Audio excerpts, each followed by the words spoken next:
it's much more of a social world for this election than it was in the last one. And that's one place that Obama did really well. Yeah, well, and is already, I mean, I got an email this morning.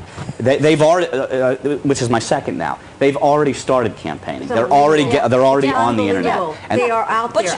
But you have to. That's right, you have to. The amount of money that it takes. Yeah, but you know you have to. He's talking about $1 billion campaign. That's unprecedented for an incumbent running for re-election. You don't.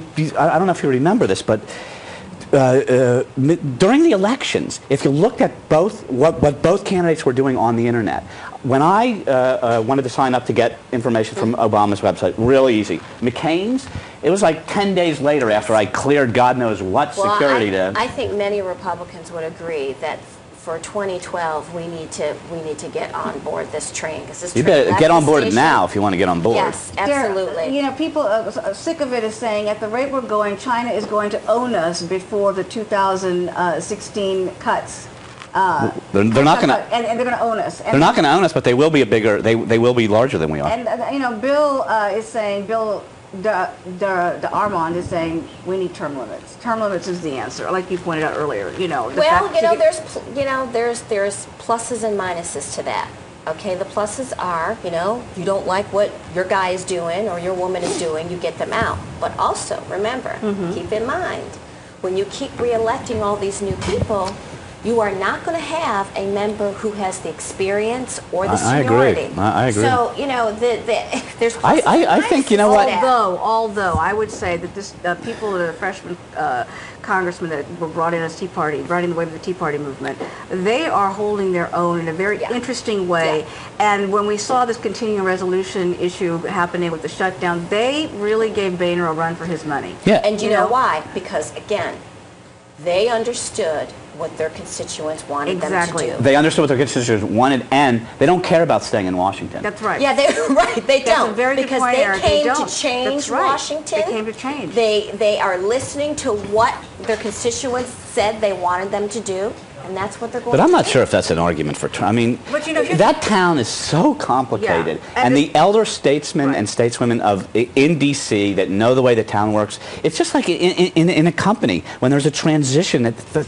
It's always all mired. It's all mired on so many different layers. I think that there's some great value to some of the experience that's in D.C. There is, but on the other hand, when you saw what happened with the I keep referring to that because that was a really good example of seeing how the push-pull is happening between the old guard and the new guard, and the fact that these people who were part of the freshman class felt like they could push harder despite the establishment, and yet it was being written about, Boehner being criticized by the Democrats and saying, look, he's being held hostage by the group of upstarts, and even someone as experienced as Boehner had a tough time kind of reining them in. I mean, think about, you are hurting, it's not even hurting cats. It's hurting, 434 people with all these different agendas. Everybody's got a constituent they need to answer to.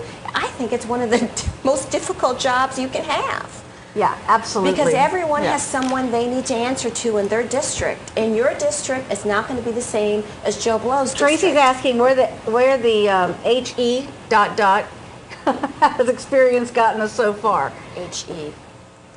Yeah, where the I see.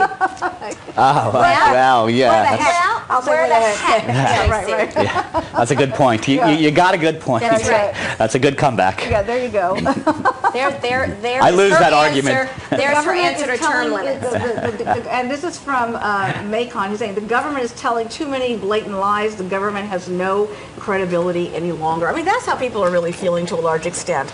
Because as much as we want to believe that our government wants to do the right thing or has noble intentions, we see over and over again examples of how the government falls short and does not, act honorably, or it only acts in its self-interest. Well, I mean, we have a big country. Right. And we need government to do certain things. Sure. So we just can't say, okay, just abolish this, abolish that. You can't. But we do need to take it in sort of, certain baby steps about how we're going to reform. And there are just certain agencies that need more reform than others. Well, the IKEA tagline, it's a big country, someone's got to furnish it. It's a big country, somebody's got to run it. You know, we need leadership. We need to see the leadership. On that note, because I want to say, again, about the disconnect. Right. People are, you know, dumbfounded, the so-called pundits, about Donald Trump's potential possible candidacy. Why are they dumbfounded? They're dumbfounded because they don't understand why he's going to great lengths and being involved like this and saying he's not really serious. He's not really Well, we serious. don't know that. We don't know, right? We don't know that. We don't know. And the fact is, he is speaking a language and speaking in a way that gets people feeling as though he's speaking for us. He's speaking for people who don't have a voice to express their concern, their anger. He's asking the questions that a lot of people want answered. Well, let me just say something about Trump. Interesting, though. I think it's great he's out there. Why not? Again, this is what America's all about. Why not? You know, anybody, you know, you throw your hat in the ring. The one thing I wish he would focus less on is the whole birth certificate thing. Right. Like, there are so many things Donald Trump could be talking about. He makes very great points about China. He knows this. He has experience in this. He knows about what it takes to run a business and to file bankruptcy. He's been there, done that. But let's focus less on the birth certificate, well, I think, because the man is president.